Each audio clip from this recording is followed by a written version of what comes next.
Good evening and welcome to Everything Vaguely Paranormal.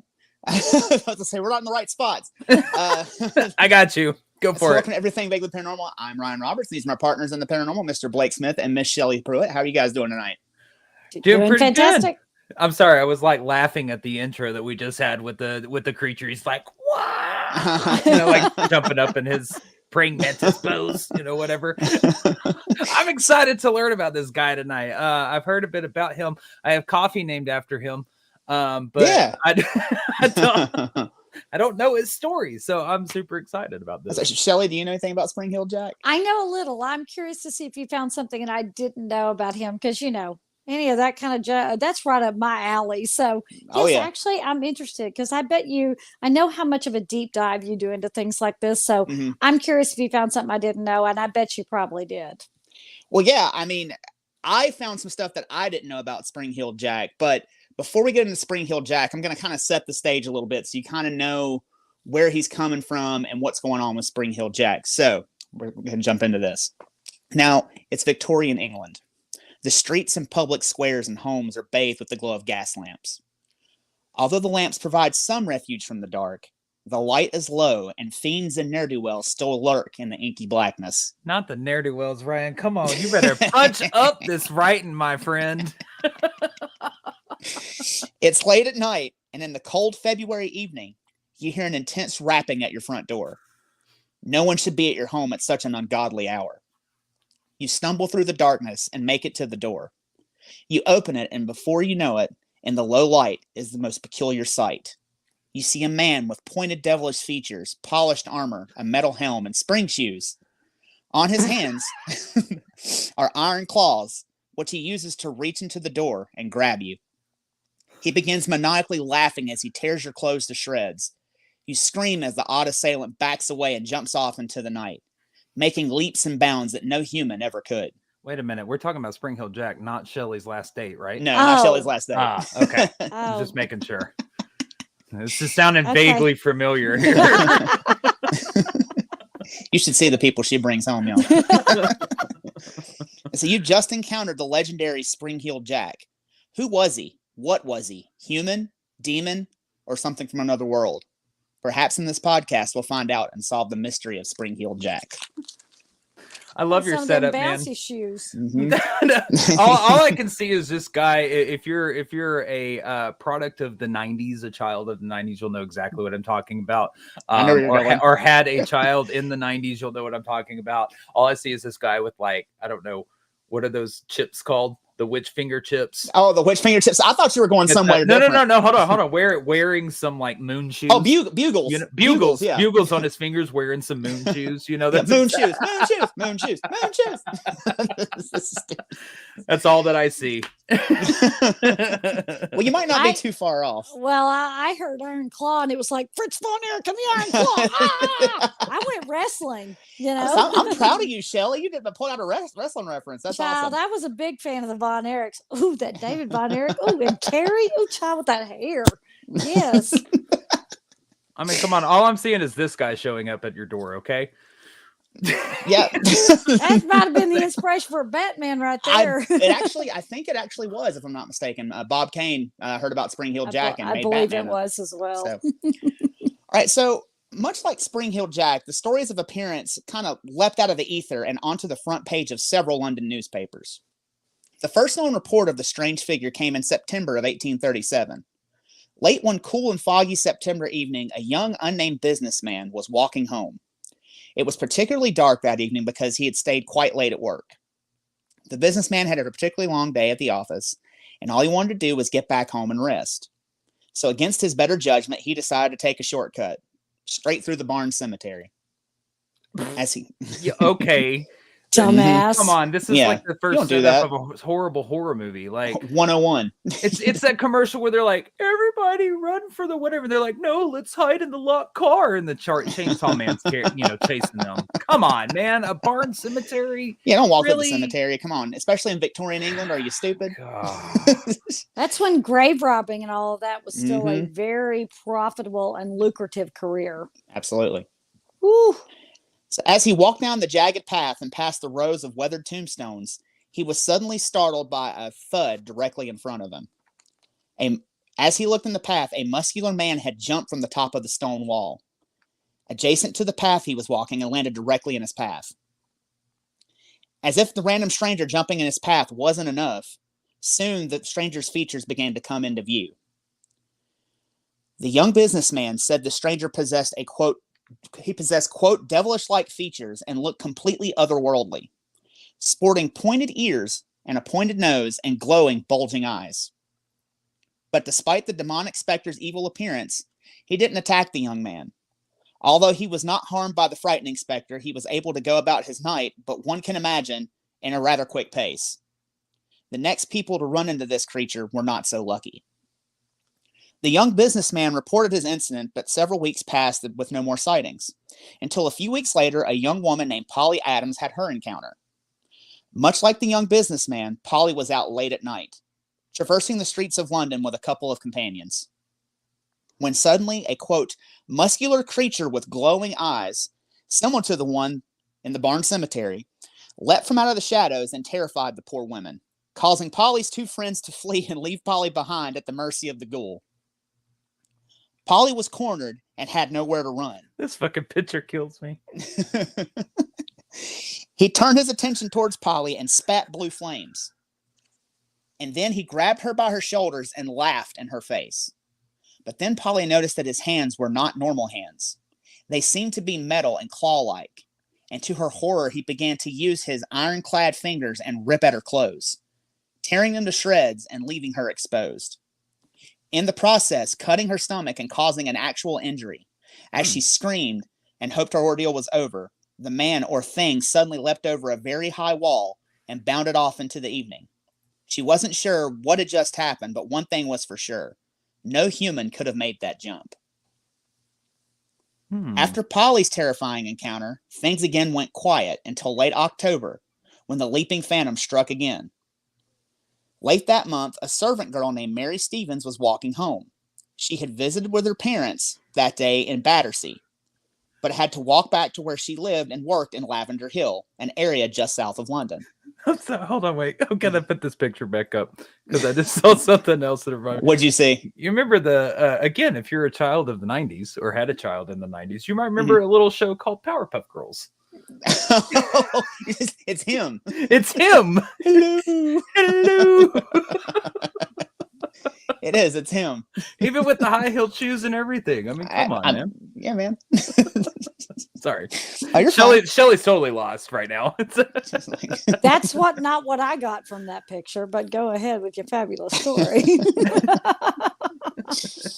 Well, she had stayed at her parents' house rather late that night and decided that it'd be better that she just walk back that night than having to go back all the way the next morning. And she knew it was a risky task to walk back that late, especially for a young woman. And she kept her head on a swivel and scoped out every bit of her surroundings as she walked, making sure there were no scoundrels or deviants lurking in the dark corners. Sorry, any deviants around here? Ready and waiting to accost her, she made her way through the labyrinth-like city. But as vigilant and alert as she was, it was to no avail. When she reached Clapham Commons, a fiend matching the description from the previous stories pounced from the alley, and before the startled young woman knew it, she found herself within his grip. He wrapped his arms around her and tightly and attempted to kiss her. I'm sorry, when she made her way to what? Clapham Commons. Clapham. Clapham. Ryan, are you sure that this is an actual cryptid? You did not pull this from like Pornhub or anything like that? I feel like you're pushing boundaries here, man.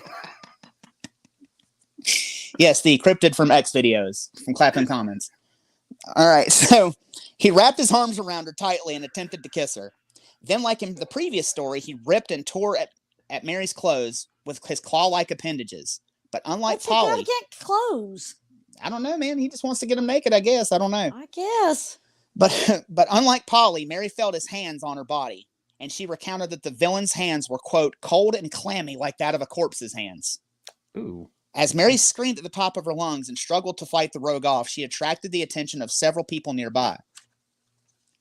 They ran to her aid as fast as they possibly could, but as her rescuers came to help the traumatized young woman, the assailant jumped up and leapt an impossibly tall fence, leaving the terrified Mary in its wake and the pursuers in the dust, once again disappearing into the night. But this time, the strange man or creature didn't stay gone for long, because the next day a coachman spotted him.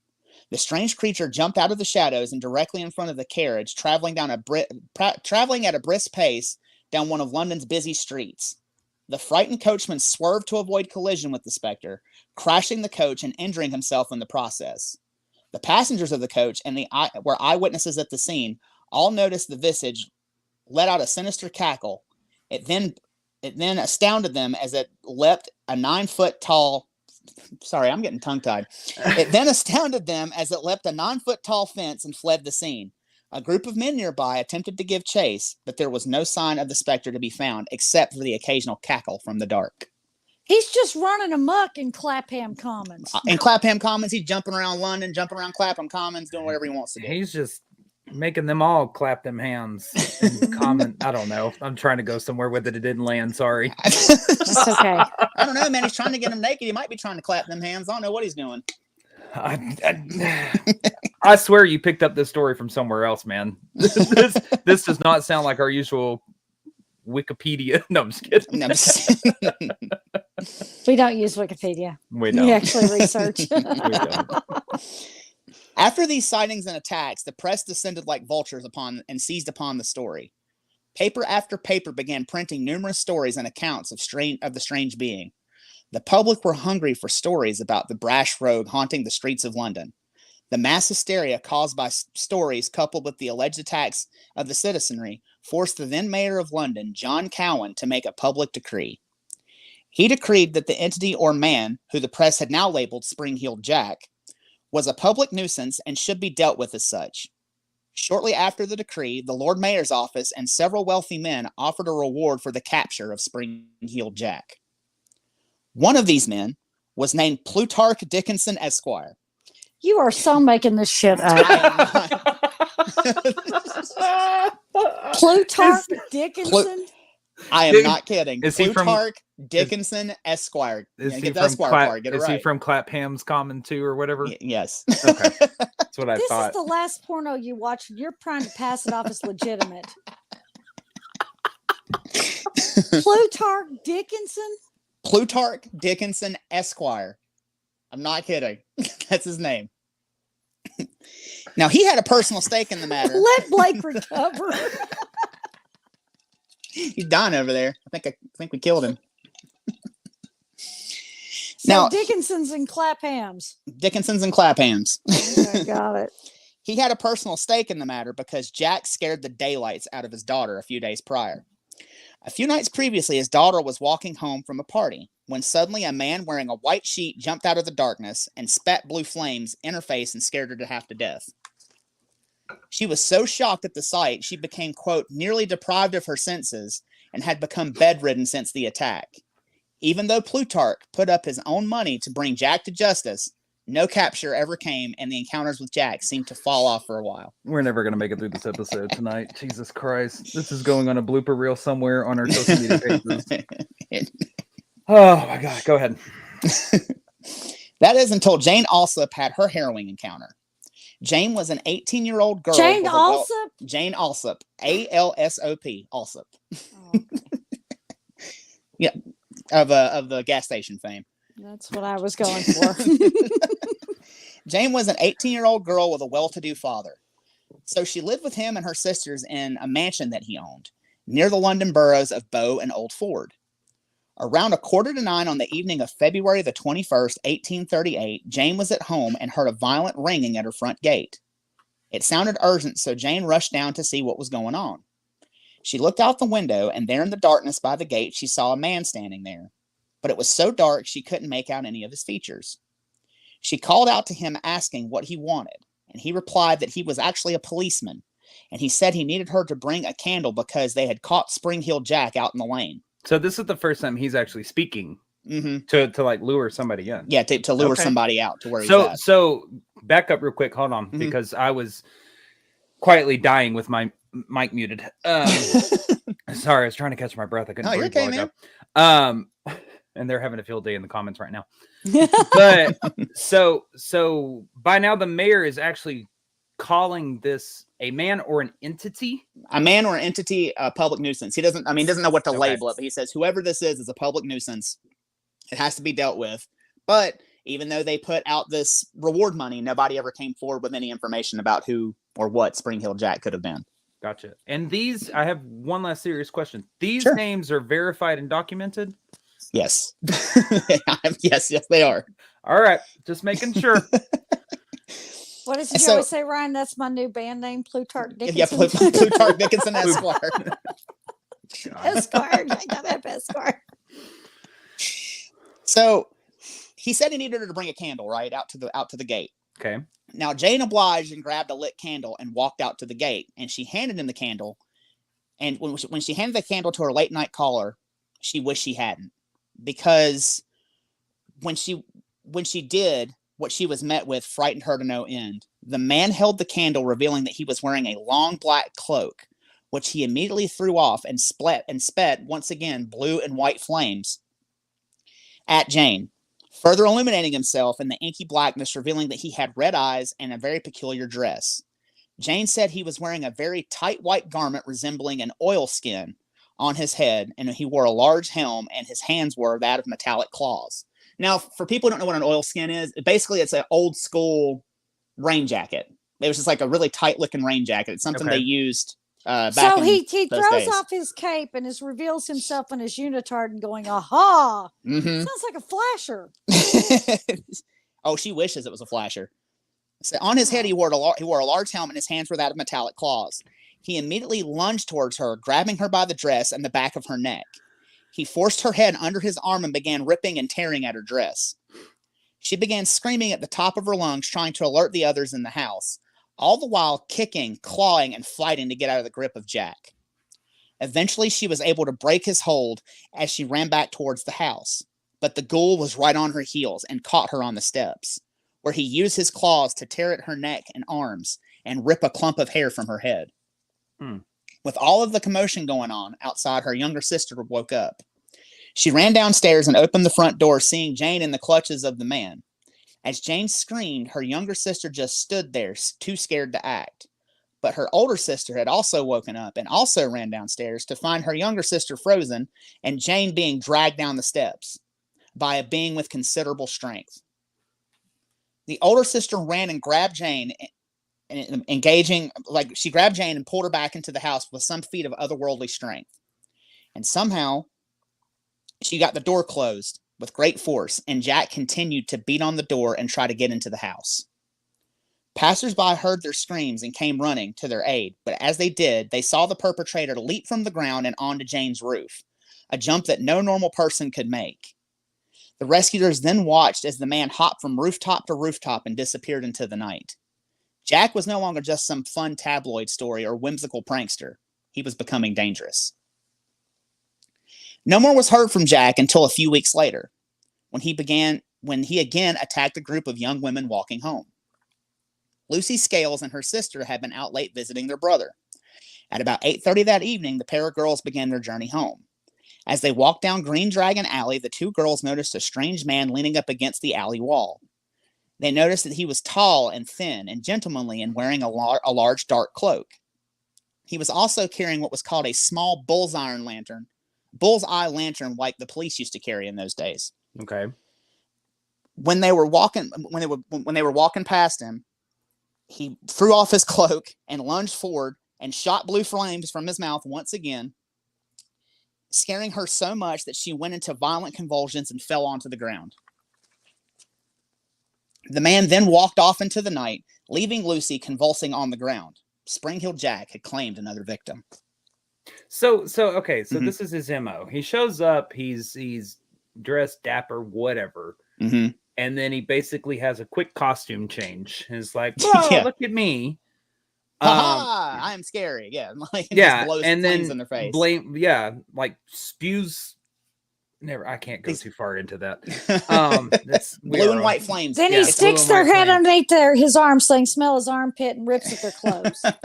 Full Nelson. Headlock. So he is literally just terrorizing these citizens.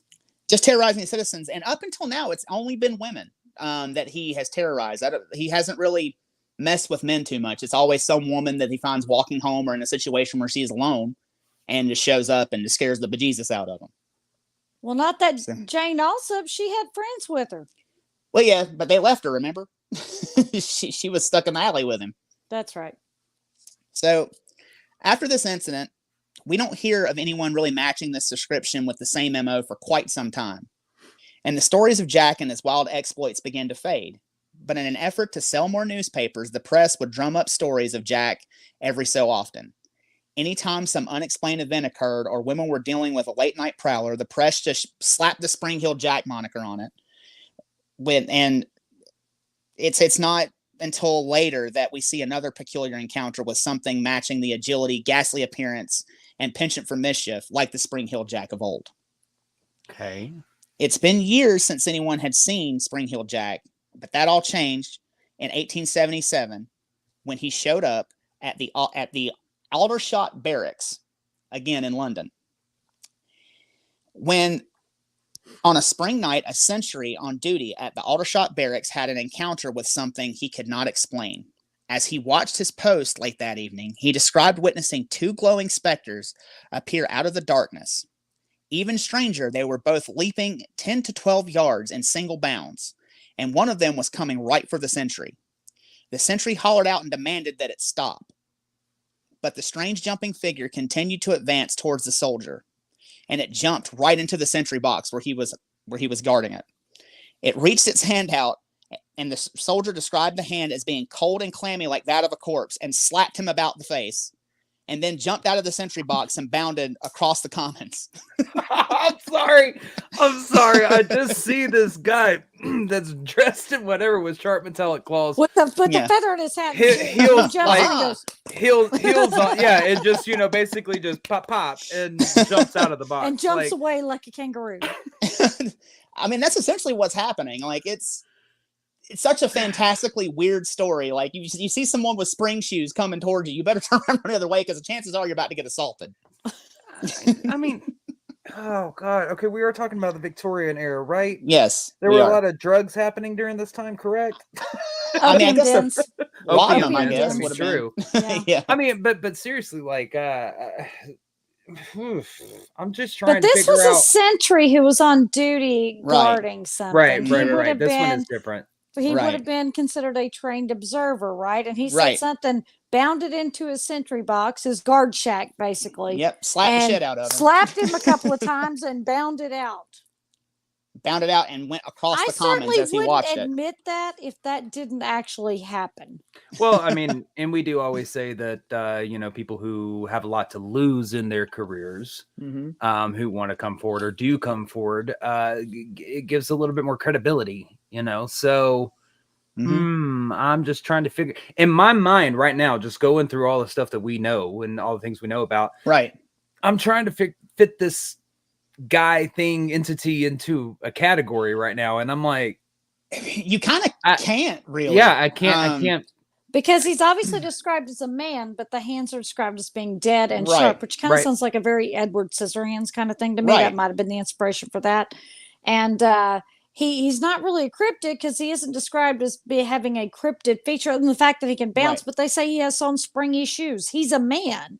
Right. For all intents and purposes. Just in a modified man suit. But he's also got the devilish appearance, and he's got glowing red eyes, and he's able to spit flames. So I'm going to say the only thing, besides the flame, the first thing that I thought of, when you keep saying over and over again, like the cold, clammy hands, like to me, it almost sounds like we're in the Victorian era. It almost sounds like a vampire lore of some sort. Yeah. It's like an evolved vampire lore.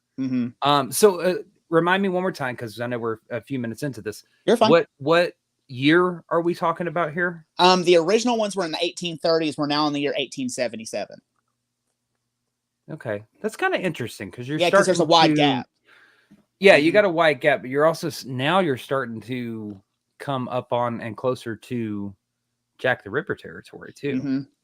And funnily enough, I didn't put it in the research, but there was, I believe, in one of the letters, Jack the Ripper called himself Spring Hill Jack, if I'm not mistaken. Or they slapped the Spring Hill Jack moniker on to Jack the Ripper. They initially, I think one of the first Ripper, don't get me telling lie, I believe it's correct that one of the very first Ripper cases, they thought Spring Hill Jack had returned. But no, I think that was kind of the catalyst for the first letter being sent where he named himself, Jack the Ripper. Right. So. So yeah, I mean, there are a lot. There's, and you're going to find later on in the story there are several large gaps where he like goes away and then comes back, and then goes away and then comes back. So, well, and that would add more into the, in my opinion, it would add more into the vampire lore column of things too, with these large gaps. A little bit, but he's not. He hasn't changed appearance, so he's not aging. He's not, any of this stuff. So everyone's describing kind of the same thing. Yeah, and the cold. And the cold, clammy hands. I don't know. I might be leaning towards some type of like vampire lore of some sorts, which I guess technically would end up being a cryptid. Could be. I mean, but we'll have to wait and see as we go along and see what else happens. Oh, okay. You got some more clapping hams and shit. I might, man. I might have some more clapping hams, some more slaps and beat ups and everything else. Yo, so stop it. That's for your Grindr profile. No, Tinder. Damn it, Tinder. Tinder profile. Or Tindr. I don't know how they spell it on there or whatever. Tinder. It's spelled like a chicken tender. Anyway. Tell your damn story, Ryan. I don't kink shame. Tell your damn story, Ryan. So anyway, this thing slapped the shit out of this guard and jumped out of the sentry box and was bounding across the common. Okay. So the dumbfounded soldier quickly regains his composure and he loads his rifle to shoot at the bounding specter, and in his haste missed as he shot at it. So the strange figure then leapt into a nearby military cemetery where it tried to scare a private who was also guarding a powder magazine close by.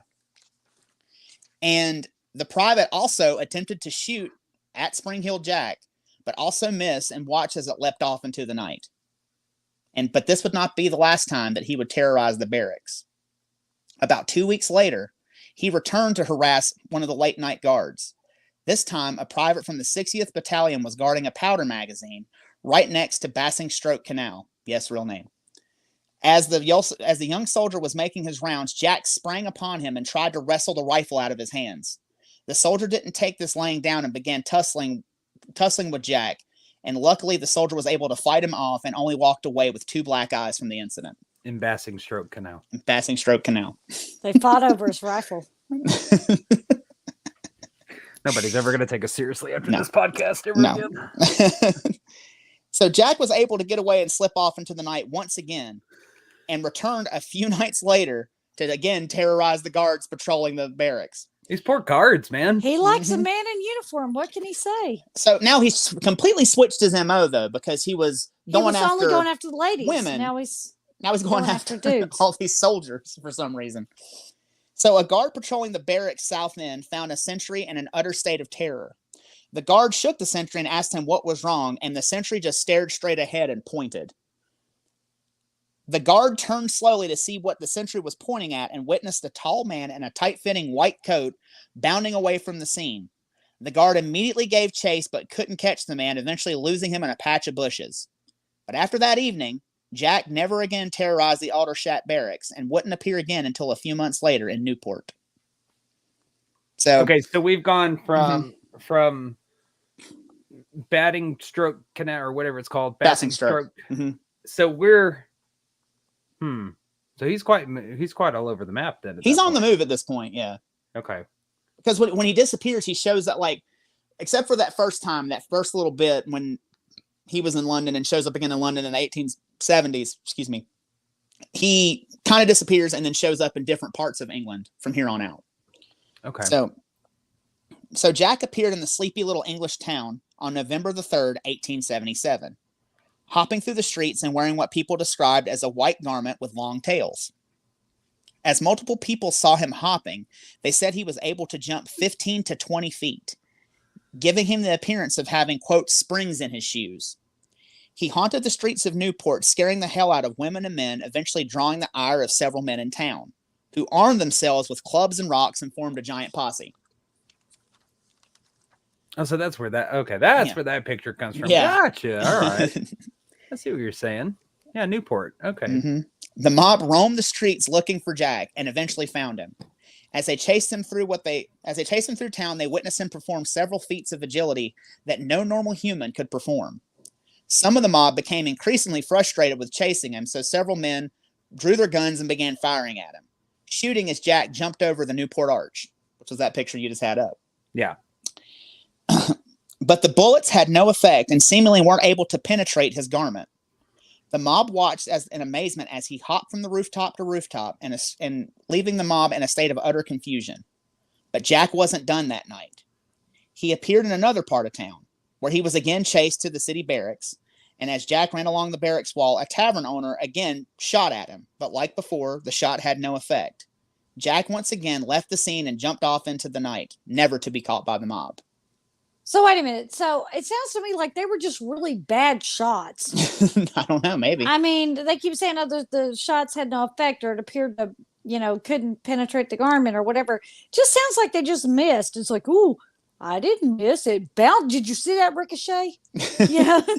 Well, but again, I mean, I guess that would, that would fall under more of a vampire lore again. Mm-hmm. I mean, you're trying to do damage to this thing that can't seem to take damage.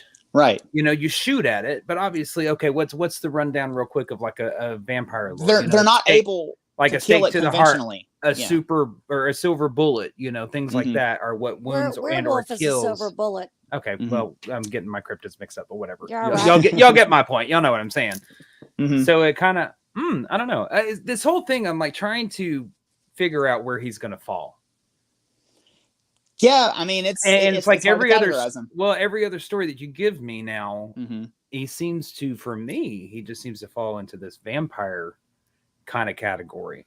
The only thing I don't understand is just the terrorizing and the ripping of the clothes and the slapping and I mean, all of that stuff. I don't know. No, he's just a little mischievous little figure. So I mean, he's playing that trick. He's that trickster figure, and it's almost like. I do believe something's happening, but is it happening to the extent that they're saying it's happening? Are the papers embellishing to kind of make it like a fun little story, because it's Victorian England, there ain't shit going on. Right. So, well, and the papers in Victorian England time were known to make things up to sell papers. They did. Right. They would have paper wars, and they would fight back and forth for, people to buy their. What were they? What were they called? Penny Dreadfuls. Yeah, Penny Dreadful stories. Yeah. But that was not supposed to be like that. Was just the stories. But a lot of those same writers, the Penny Dreadfuls, were also writers for the papers.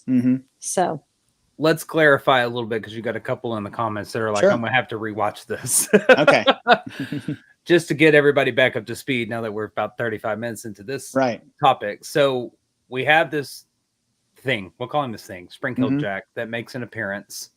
And the first place, Ryan, again, where he makes his appearances in Victorian London. In 1830s. Yeah, in the 1830s. And he goes through this series of just attacking women, where basically he's got about 3 or 4 that you named there? About 3 or 4 he attacked, where he just basically shows up. He's this suave character in an overcoat, and then he throws it off, and he spits blue and white flames into their face. Some he attacks and rips their clothes off. You have some bodily injury to some of them, one lady on the stomach, one lady on the neck, the back, things like that. Right. And then you have the one instance within about those 3 or 4 where the sister actually sees her sister being attacked. Yep. And then from there, that's after that happens. That's when that large gap happens, correct? To the 1870s. Yeah, there was like there may have been one more story. Right. Yeah. There may have been about one more story in there, but it's the same MO every time. Same MO every time. Rip clothes, terrorizing blue white flames. And then we go to the 1870s, where now he's terrorizing this barracks now. Yeah, barracks, and then showing up in these towns and terrorizing towns just by jumping around. He's now he's on the move, going around England, so to speak, or the UK, so to speak. Yeah. And the only thing he really does in this barracks is just terrorize these men and slap the shit out of them. Yeah. And fight that way. Yeah. That's the more interesting one, because it is at a barracks, and like we just said, I mean, it is people who have something to lose, and across several nights too. At the end, like it's all these soldiers are reporting encounters with whatever this is across several nights at the barracks. So that one is very interesting. But so after he leaves Newport, he goes to another town. He goes to Birmingham. And after his daring escape from Newport, nothing was heard of Jack until 1886, another large gap, when a young couple were having a late night stroll. Both the man and the woman felt a tap on their shoulder, and when they turned around to see who wanted their attention, they were met with a frightening sight. There in front of them stood an entity with a glowing face and devilish features. The couple ran, and somehow the news found out about it. And they ran stories that they ran stories and were more than happy to attribute the ghastly sighting to Spring-Heeled Jack once again, so they could sell papers. Now, Jack would again appear in the press a year later, but this time it was for a crime for which he was actually convicted, possibly marking the first time a supernatural entity was convicted in England. On November the 15th, 1887, a little girl named Jane Halsall approached her parents. She told them that several of the local children told her the story of Spring-Heeled Jack and said he was coming to Southport, the little town in which they all lived. Her mother told her not to worry, that Spring-Heeled Jack wasn't coming. But the little girl remained afraid and overnight slipped into a fear-induced coma. The doctor was summoned the following morning to come and examine the young girl. He found her in a comatose state that she remained in until she died the next day. However, about 6 hours before her death, she uttered her last words, which were reported to have been, quote, "The ghost is coming." When the coroner received her body, he did a thorough investigation, and he determined that the girl died of congestion of the brain due to fright, and brought the case before a coroner's court, where the jury ruled that Jack was responsible for her passing, causing the medical condition that would lead to her untimely death, and actually convicting Jack of a crime of death by fright and putting it on the books. So, what? Yeah, he was actually convicted of a crime by a coroner's court. What? Okay. Okay. Wow. I don't think I've ever. I didn't know that. I didn't know that. I did not know that, and I don't think I've ever heard of another supernatural being, cryptid creature, legend, myth, urban, whatever you want to call them. No, of ever being convicted No. of a crime. No, the only thing I can think of that was close was whenever they did the devil trial with Arnie Johnson. Yeah, that's the devil made me do a case. Yeah, the devil made me do a case, but it wasn't admissible in court there. So this Victorian court was like, "Yep, Spring-Heeled Jack did it. That's who did it.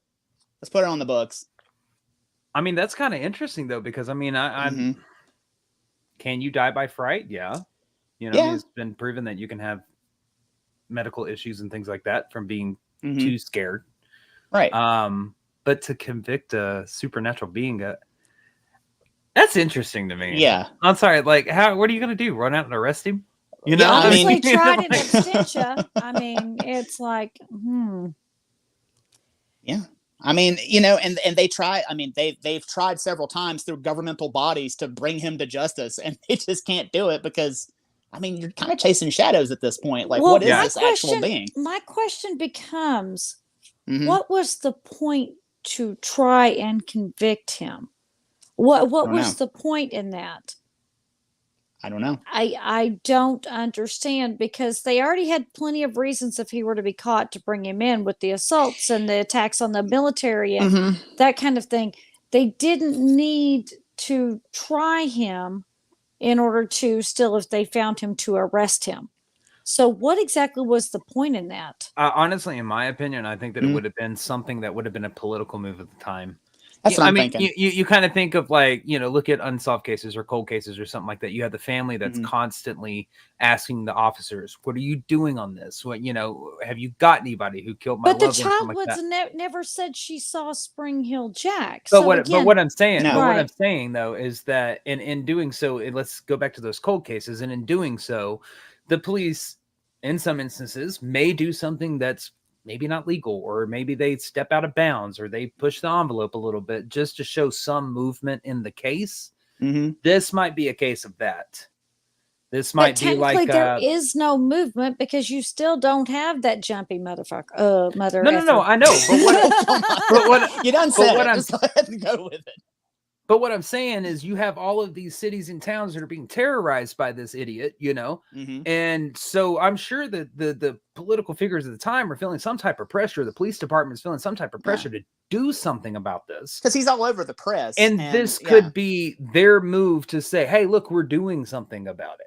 We're going to, when we catch him, we're convicting him of this. May not be the smart move, may not be the right move. I know they don't have But film. all that is theater, because they've actually done nothing. Yeah. Right. Have you watched anything political before? It's all theater. Just saying. I mean, and if he was actually able to bring Spring Heel Jack to justice, like, I was the man that convicted Spring Heel Jack, vote for me. I mean, it could be. I don't know. It just seems like, a lot of. It's a power move. It's a power move. Nothing. It's a power move. It's a power move to appease people, to make them think that they're doing something, because they probably have no freaking idea what they're facing. I never thought this would be the point I'd get hung up on. Continue on with the story. So remember too that this was also a very small town in England too. So, I mean, we can't have the town be disrupted. Let's act like we've done something in order to keep the people quiet. So okay. Yeah. Well, after his conviction, Jack went underground again, only to resurface in Liverpool in 1904. A being matching the previous Jack descriptions was seen in town, and it was seen scaling high buildings and jumping off of them. And like so many times before, a local posse was formed in order to capture Jack. But true to Spring Heel Jack fashion, he evaded his would-be captors by leaping into the air and jumping back and forth at such a quick rate it made his pursuers look like fools. However, the mob was able to chase Jack into an alley and corner him, or so they thought, as he surprised the mob by vaulting into the air and onto a rooftop nearby. And he jumped over several buildings and disappeared again into the night, all the while cackling at the dumbfounded mob. This is the last time that Jack was spotted in England, and up until now, the sightings were all localized all over the island. But in the 1930s, Jack made his way across the pond into America. Between 1938 and 1945, a strange Jack-like humanoid made its presence known in Cape Cod. The, quote, leaping figure forced pedestrians to move off of the pavement to avoid being ran over whenever he was jumping down the path. Some people saw him coming down the path and were like, what the fuck is that? I'm going to get the hell out of the way. This is between 1938 and 1945. 45 in Cape Cod. In America. In America. Mm-hmm. Eventually, a guard dog and his owner chased the figure down. And much like our previous stories, they cornered the figure in an alley, where the dog owner pulled out a gun and shot the black-clad figure, to which he reported the entity laughed at him and jumped an 8-foot-high fence in a single bound. And although similar sightings were reported over the years in Cape Cod, the appearance of the Cape Cod figure ceased in 1945. But Jack wasn't done yet. Jack, or a Jack-like entity, surfaced a few states away in Baltimore. On July the 25th, 1951, the Baltimore Sun ran a story about a strange individual. That previous night, a 20-year-old named William Buskirk and his friends were out walking late at night about 1 a.m. when they witnessed a tall man dressed in black on the roof of a nearby home. They watched him leap from roof to roof about 20 feet off the ground, and so the group of boys pursued the strange jumping man, but were led to a nearby graveyard where they witnessed him jump a 6-foot-high barbed wire fence with the ease and agility of a cat. Very similar to his appearances in Victorian England. The story hit the paper, and the appearance of this Jack-like phantom so agitated the residents of Baltimore. Can you guess what they did? They again formed a posse. And oh my God, this is not working. About 200 residents roamed the street the next night, hoping to spot the stranger haunting the area. When they finally spotted him, the mob chased him, where he again led them to a nearby graveyard, where the ghoul again entered the spooky old boneyard and disappeared, leaving the mob scared and confused. And after scaring the wits out of the citizens of Baltimore, the entity was never seen again. And that is it as far as Jack sightings go. Well, I have a quick question. Shelley, you may know the answer to this because I can't remember off the top of my head. Ryan, you may know too, or somebody in the comments might. Isn't there in there like a true crime serial killer, a Cape Cod vampire? I know the Highgate vampire. No, there's like a Cape Cod vampire or something like that. Yes, there is. I can't remember what dates that took place. That was it's not the guy. Hold on, live researching right here. Yeah, This is how you we are do it. correct. There is specifically a Cape Cod, and I'm not sure if it went by vampire or ghoul. The Cape Cod vampire or the Cape Cod cannibal. Cannibal, that's what it was. The Cape Cod cannibal. Active. Okay, spans of crimes was from 68 to 69. Okay. Yeah, he killed. I knew it. Sorry, I'm trying to. There's this flow of the vampire lore going all the way through this. Right. So you said Cape Cod. I was like, oh my god, the Cape Cod. Yeah, vampire. it was the Cape Cod vampire, also known as the Cape Cod cannibal. Yeah, because that Right. was one I had on my list to do research on. Yeah, yeah, yeah. He's an interesting one. But now, while we can't say for certain that we know the identity of Jack, several theories have emerged as to who or what he may be. Some theories suggest that Jack's real persona was the Marquis de Waterford. Now, and the Marquis was known as a prankster in Victorian England. Okay. With a penchant for being mischievous and raising hell. He once snuck a donkey into the bed of a sleeping man and literally painted the town red when he and his friends carried a bucket of red paint around London, painting windows, doors, and even people. When a constable caught the group, literally red-handed, they held him down and painted his face red. All the while, the Marquis laughed his distinctive ringing laugh, and these acts earned the attention of the public and several newspapers, which printed the stories and gave the Marquis his wild reputation. So when Jack began his reign of terror, it seemed very convenient that the Marquis was staying at a home very near to the Polly Adams encounter. Also, when Polly Adams reported her encounter, she said the creature had a ringing laugh, much like the laugh that the Marquis was said to have. She also said the creature had large red eyes, which corresponds with a report that the Marquis was having eye issues at the time, a report that appeared in the London Times in November of 1837. The report correlates with a lull in all the Jack encounters, leaving some theorists to speculate that perhaps the blue flame that Jack was said to produce and was actually the Marquis using chemicals to get that effect.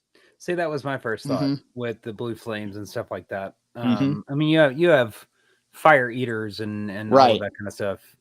Those types of artists. So, and this Marquis de Waterford, is he not of the Waterford Crystal family? Isn't that why he was? I am not. I just know he's an Irish, he's an Irish nobleman. Okay. Maybe. I don't know if he's from the Ryan goes, damn, Shelley, I didn't go down that route. I don't know if he's from the Waterford. I was curious because if that's of the same family lineage of the Waterford Crystal, the people that began the Waterford Crystal. I'm just thinking of factories and access to chemicals. I'm trying to build out the idea. I don't know that. That was just a question I was asking. I was asking if he was in any way related to that particular family. That's a good question. I'm not sure about that. But we have this man or this entity doing this from the 1830s all the way up until until 1904. Right. I mean, so. And what I'm saying here too is whenever there was a period of inactivity during the early encounters, it could have been the Marquis, and he was recovering whenever he was blowing the flames and getting the chemicals in his eyes. Yeah. But it doesn't explain all of the encounters, and it certainly doesn't explain Jack's superhuman and acrobatic skills. So for the most part, I think we can kind of rule out the eccentric nobleman. Well, he might be of the Waterford class, Shelley, because we had a comment that says Waterford is Irish, meaning like okay. Okay. And in that case, if he was part of that family, he very well might have access to chemicals and things like that too. So very well could. That's the first thing I thought of when you said blue and white flames. Because to me, that's what it would. Think of whenever alcohol burns, it burns blue. And if you're having an eye issue and like your eyes are looking strange, somebody in the grips of fear can be like, "Oh, he had glowing eyes, or his eyes were all messed up." So freaking them out. So is Spring Hill Jack an alien? While it's entirely possible, I don't believe that to be the case. Many ufologists and UFO enthusiasts have attributed the strange encounters to that of an otherworldly being from another planet. Even people in Victorian England believed him to be from another world, but further research reveals that they were kind of in a way primed to believe that. A few years before the first Jack encounters, a series of fake articles ran in the Sun newspaper. These articles were known as the Great Moon Hoax of 1835. In the articles, it was suggested that the very famous scientist named John Herschel had used a very powerful telescope to view to view the moon. The telescope was so powerful that he was able to observe a humanoid race that resembled a race of man-bats, or humans with wings. Bat Boy. Yeah, Bat Boy, or like the bat, the Penny Dreadful cover that Blake put up earlier with the bat wings. What's up? Wait, hold up. Mm-hmm. Time the fuck out. What? He used a powerful enough telescope to be able to see a humanoid race of figures that resembled bat people. Yes, it was a hoax article. Okay. That's what I said. And people bought this shit? Now, I mean, it's Victorian England. They buy a lot. I guess so. God, man. People. That's why I know that they used to make up a lot of things in the papers to sell the papers. I just wanted to make sure I had this correct because I'm sitting here thinking, I'm like, who? I don't know. I couldn't buy into it. I guess maybe I could back then. Maybe it's a back society then. thing. There it was there. Oh. Now, although the articles had been proven to be a hoax by 1837, the man bats from the moon were still in the forefront of the public's mind. So when papers began running stories about Jack, they also began to run artist renderings of what they thought he would look like. And these pictures were heavily influenced by the moon articles. So when Jack appeared in print, he was often depicted as bat-like. And while that explains the early seeds of the otherworldly visitor theory being planted, there is another detail that alien enthusiasts point to as Jack being from another world. They believe that Jack's unbelievable jumping ability suggests that he may have come from a planet with higher gravity, which is why he was so easily able to leap tall buildings and long distances. While it's a fun thought, there's no evidence to support this claim, and to my knowledge, there was never any UFO spotted in conjunction with Spring Hill Jack, so this theory is purely speculative. There's no evidence to suggest that Jack is from another planet, so Jack and being an alien puts everything into a nice little package and is kind of fun, but it doesn't work out. I was about to say, that didn't work out in my mind either. Mm-mm. I'm just still on the moon people that look like bats, but go ahead with your fabulous story. The bat moons. Another theory about Jack is that he was possibly a tulpa. We discussed tulpas at length on this show, and we have broken them down and talked about how they're formed. So perhaps the initial Jack sightings were that of an eccentric person, and once the news spread, people began focusing on the story and the entity in the story, and perhaps they unintendedly created something that manifested itself, creating a mischievous entity by accident, which would explain why he was able to disappear into the night and his disappearances for long periods of time and showing up under similar circumstances. That's a big nope from me. Mm-mm. Right. Nope. And also it could explain Jack's MO of appearing close and around graveyards and having cold, clammy hands was reported by several people who experienced Jack. He could have had all these attributes because the people focusing on him, and they gave him those attributes. And while an intriguing idea, I don't think that's the case. I think there's a much more logical explanation for what happened with Jack. Some people think that Jack could have been a prankster and just somebody who was much less boogeyman and somebody who was just more bored and had come up with an idea to kind of mess around with people and played a giant joke on the masses. And it was nothing more than people doing it out of boredom. There wasn't a whole lot to do back then, so it's possible that people dressed up and hopped around the streets at night trying to scare the crap out of people. But it doesn't account for the superhuman abilities that Jack was able to possess, so I don't think Jack was just some prankster. What I do think is the most likely scenario is Jack was kind of just mass hysteria. I think mass hysteria coupled with the newspaper's desire to sell papers is to blame for the whole phenomenon. Perhaps the original sightings was something that couldn't be explained, and the paper ran the story about the encounter, and eventually other papers began to get in on the stories as well, with every report becoming more fantastical and more whimsical than the last, in an effort to get people to buy their papers. On top of that, you had literal mobs of people in the streets hunting down Jack, and it's an entity that may or may not exist. Each time the reports ran in the paper, it whipped the general public into a frenzy, and these mobs formed and chased someone or something resembling Jack down into back alleys and across barracks and graveyards. But perhaps they never actually chased him down at all, and they were just chasing shadows. Also, it seemed the papers in London were more than happy to label any strange going on the work of Spring Hill Jack, or any eccentric to be Spring Hill Jack himself, thus fueling the fire and keeping the legend alive. I also feel that the later sightings printed in papers away from London, over here in the United States, were also a way to sell papers. The whole affair seems kind of like the Jersey Devil to me. You know, a story about another supernatural entity that we covered way back last summer. So many people had all these encounters with the Jersey Devil, And as it went along, everything became like super whimsical and super crazy, or much more crazy than the last. Right. And we're also being ran in these newspapers, and so people kind of whip themselves into a frenzy. And sometimes, the point being is that the suggestion and the rumor mill is a very, very powerful tool. Once the rumor mill gains enough steam, and sometimes these stories are put into print, and people think print is a valid source. So, once it's into print, it kind of becomes part of lore and legend, and sometimes they take on legendary status, weaving themselves into the fabric of society and weaving themselves into our folklore. So sorry, I am fucking botching. You're good. Go for it. Keep going, man. You got it.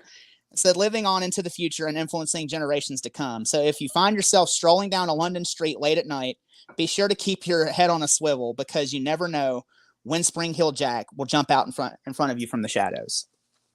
Sorry, that last part, I just got super tongue-tied. Sorry, guys. You're good, man. You're good. I'm going to have to go along. I have to go along the lines that this is just a prankster mixed with an opportunistic prankster mixed with mass hysteria. In my opinion, we're talking about Victorian era time, when everything was all about God, look at everything that was going on. Spiritualism's on the rise, and all this kind of stuff. Everybody's looking into these other worlds and this other happenings and the paranormal and the supernatural. And I think that these stories just started getting out of hand. And then this prankster's like, well, I'll show them. Let me grab my wife's moo and go out and booga booga all night long. Booga booga? Yeah, booga booga. That's the way I'm going to report it. I don't know. That's, I'm going to have to, I'm going to lean towards prankster with mass hysteria, mixed with the opportunistic prankster mixed with mass hysteria on this one. What do you think, Shelley? Well, being that now I have my own little theory here. Unfortunately, it's very difficult to actually determine if this is the case or not. Everything it sounds like, the costume, the acrobatic ability, the fact that this person was, it really lends me to think of something like a traveling show, like a traveling oddities or curiosities, entertainer who could do acrobatic feats, who would actually know how to perhaps propel themselves to higher heights with very little, might be able to jump, might be able to do these flip-flops. Maybe they've never seen somebody go da da da da da. Maybe it freaked them out. To me, I would like to know if there were traveling curiosity shows or performances that had moved into those villages at the times of these sightings. And I very well think it could have been some kind of performer in a traveling show that might have legitimately been terrorizing towns, which is why they bump around so much. But it's very difficult to pin down. I know circuses were just kind of coming into being with their acrobatic acts and stuff like that. That's really my first thought, with the costume, the elaborate cape that he, obviously he pulls up. That's very performer and circus-like to me. That makes me think of the guy on the trapeze or the guy on the vault. You do have the rise of that, right? P.T. Barnum's going to be within this time frame at this point. Yeah, in 1800s. So you're going to have the rise of these circus performers. And a few of our comments have said, that it's a circus performer. And London is a cultural center even back then. So you have all these people coming from across Europe. That is a very good point I didn't even think about. Whenever I did, and I actually did kind of follow this theory, because, I run down rabbit holes when way back when I looked into him. I actually tried to figure out if I could find when traveling circuses appeared in those areas. There's very little to no documentation about that, unless it was something big that made some kind of impact on the town at the moment. It usually isn't saved for posterity. Who cares that traveling circus came into town? They came, a year ago too. So unless it was like the first one, P.T. Barnum it's very unlikely. P.T. Barnum did his European tour in 1844. Yes, this is after Springfield Jack first appeared. Right. But still, you have P.T. Barnum at that point on the rise prior to 1844. Right. He reaches such a height of fame that Queen Victoria, who is obsessed with these sideshow acts and things like that, that she brings him. She wants him to come over so she can meet all right. the acts But that there are part of the were traveling performers, and this became. That's just my theory, because to me it sounds very much like a circus or traveling performer or acrobatic act that had come to town. The costume, the abilities. Yeah, but does it? The only thing that doesn't match up is the ability to leap as high as they can, because they're bounding over landmarks essentially. But like he's bounding up into. I mean, again, the whole spring shoes, if you think about it, that is something that would be very circusy. I run, I jump, I've got something on my feet to propel me. You know, a lot of sideshows and dime museums had the novelties. This might have been something very cool. And again, the whole thing with like the shooting fire. Again, in a traveling circus, a dime store, there would be the fire eater, the one who blew fire. I think it's entirely possible. And the fact they moved around. So, of course, they didn't stay in one place very long. That is my theory on Spring Hill Jack. And I think perhaps it could have been perpetrated if that particular caravan of circus people, performers, whatever, could have gone down through their circus lore. And somebody just every now and then decided they'd have a little fun and resurrect Spring Hill Jack, even though it was years and years later. That's my theory on it. So do you think at any point, though, any of this lends itself to being, any of the stories lend themselves to being supernatural? I don't think any of it's supernatural at all. No. I think, I mean, I don't know. I've seen some of these acrobatic acts and you're going, how in the hell do they do that? Yeah. I mean, the cold clammy hands, that could easily be, you know, explained away. You got a guy who's trying to become like somewhat of a perpetrator. Of course, he may be nervous. His hands may be clammy, it may be cold outside. When did these attacks That's right. It's in London. Right. It's going to be cold and damp. Yes. Yeah. So I don't know. I'm kind of now leaning towards Shelley, but I did say an opportunistic prankster. So, I mean, it could be a circus performer as well. Absolutely. What would be more interesting, though, is to see when and where these attacks took place, specifically like with newspapers, and see if you can find anything around that time that has to do, was a circus in town, was a circus in the area, it's difficult to find. Well, do you think that the Marquis de Waterford actually had anything to do with it then? Because there is some evidence. I think if you look, I think maybe that he was absolutely, you know, a Hellraiser. Yes, in the town. But if I remember pictures of him, he not really the athletic type. Yeah, I mean, he was kind of a. I remember him being kind of a tall, skinny guy. Yeah, like he's not really super muscular or anything, but I don't think he's going to dress. I don't think he can. I think he's a hooligan. I think he's a hooligan that absolutely enjoyed his money and enjoyed doing whatever he wanted to do. But as far as actually, I don't really think that was something that, I don't think he had any part of it. I think it was a good story to sell papers and maybe, you know, made him sound good to the ladies. Hey, ladies, guess what? I'm Spring Hill Jack. He was a masher. Come on now. Allegedly. Oh my God. Sorry. I will say, though, I did find my next Halloween costume through this episode. You know? There you go.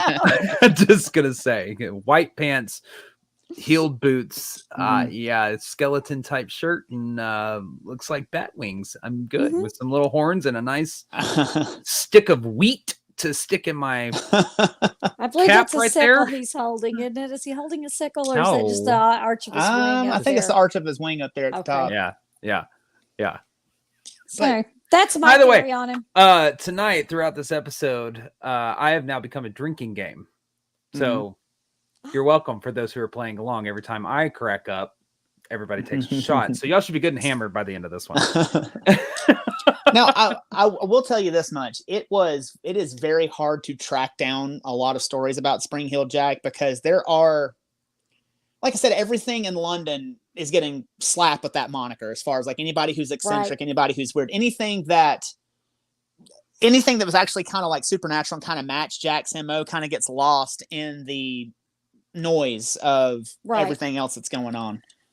There was a book that I did use that was very helpful, The Mystery of Spring Hill Jack. Check it out. It's pretty interesting. There's actually like articles that are backed up in here that can, because everything else is going to be a little tough to research as far as Spring Hill Jack goes. I would really love to see someone who was researching perhaps their next book actually try to find the pattern of traveling performers, or Mm-hmm. what were they called? They came in the wagon. Say I can't remember now what they're called. It's right here, but I can't think of it. The caravan, the traveling caravans of Traveling caravan. performers. Okay, Yeah, yeah. the caravans of the caravan performers, and see if they could match something up. And even those carny folk, they have their own stories as well, and Right. so I just don't think there would be a whole lot of documentation to back that up. that's what the problem is, because I have looked Mm-hmm. whenever I thought about doing Spring Heel Jack, I was actually looking at that because that was my initial theory.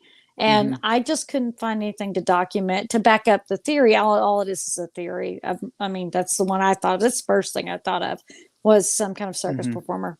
Yeah, that's a good call. Yeah. I mean, I think you could be right. But yeah, it's just mass hysteria, people taking things way too far, and oh god, yeah, just don't form a posse and go hunting people down that you think are different in the street. That's stop. It doesn't work, and you're not supposed to do that. That's just wrong, peeps. It's just wrong. So, by the way, we have some of the comments from some of the conclusions from the comments. It's Batman. It is a cross between Jumpin' Jack Flash and Batman. That this is where Jack Be Nimble little children's rhyme came from. That actually is where Jack Be Nimble, Jack Be Quick. Mm-hmm. Yep, that is exactly where it came from. You're exactly right. Whoever that is, good job. Good job. Exactly where that came from. Mm-hmm. But yeah, I'm kind of gonna go with I kind of like Batman too now. So maybe it is Batman. So final thoughts, Batman. Circus performers. My final thought is I do absolutely think that it was probably one of these traveling caravan performers that, did acrobatics. And I actually decided they just mess with some Londoners. Yeah. Strange creature from out of this world named Zarnod that comes from the planet of Critopia. That's my theory. And Clapham? Yeah. I was just kidding. And he landed in Clapham's Common. Yeah, Clapham Commons. God, these names, I swear to God. If y'all are joining late. Right on Plutarchus Dixon. Yeah, if y'all didn't hear the names at the beginning, go back and check out the names. That's about where this went off the rails. Or if you want to know the story, start about 26 minutes in when we recap what we were laughing about and watch from there. Hey, y'all joined us for a reason. We love to have a good time. So absolutely. Well, thanks for tuning in, and Blake, tell them everything they need to know, man. Absolutely. Well, a couple announcements here. Our talk show After Dark with EVP, we've been announcing this for a few weeks now, has been renewed for a season 2. That's going to be exclusively on Paraflix Paranormal Plus. Our entire first season is now available for streaming. We've got 8 episodes consisting of interviews with other individuals in the paranormal field and haunted location owners, and our very own paranormal investigations with evidence you won't see anywhere else but on Paraflix. Paraflix is available on Amazon Fire, Roku TV, Apple TV, iOS, and Google Play. Season 2 of After Dark with EVP will premiere March 28th, 2024 at 7 p.m. Central Standard Time. Again, only on Paraflix. So make sure you use our link to sign up. That is going to be found in the link tree that we'll be posting to our Facebook page. And that is going to be in the show notes for you audio listeners. Make sure you use our code AfterDark25 for 25% off your annual subscription.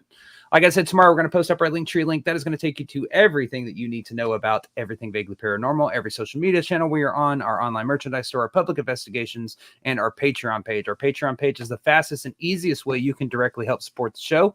For just $5 a month, you will gain access to over 300, and I believe it's over 350 additional Patreon exclusive videos.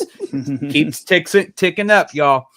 Your support from this goes directly to the show and all the ghostly adventures we get to bring you week after week. This price will never change, and with that, you currently get our pre and post broadcasts, which are the 30 minutes before and the 30 minutes after this live broadcast, where we discuss things further, we debate, we act goofy as hell, and share the way too more personal side of things. We're sorry. Yeah, it also in advance. It also includes our Patreon exclusive raw and unedited investigation footage. We do have quite a few pieces up already, a few Estes methods. Frank's Cell, if you watch the Squirrel Cage Dell, that whole 30-minute video is up. So if you ever wanted to review and watch some raw evidence, paranormal evidence, now is your chance, and that is only on Patreon. We also offer that 7-day free trial, so you can check it out prior to purchasing. Make sure you're following us across all social media platforms, as we are now starting to release different pieces of evidence and videos, as well as announcements for tickets and investigations to different social media channels. So if you are just following us on one channel, you're only getting a small portion of what we have to give you. Those are all the ways you can directly support Everything Vaguely Paranormal, but we also appreciate your love and support for us through those likes, comments, shares, views, and downloads. And remember, as always, any questions, comments, or stories you'd like to share with us, those can be submitted to us at theevppod@gmail.com. That is THEEVPPOD@gmail.com. Like, share, and subscribe. So don't flub the ending, Ryan. I am not. Shut your mouth. So thanks again for tuning in to Everything Vaguely Paranormal. I was on track and you fucked me up. I did. Sorry. Go ahead, Fred. You're fine. Go ahead. So for Everything Vaguely Paranormal, I am Ryan Roberts. These are my partners in the paranormal, Mr. Blake Smith, Miss Shelley Pruitt, and we will see y'all next Tuesday. Bye, y'all. Bye. You almost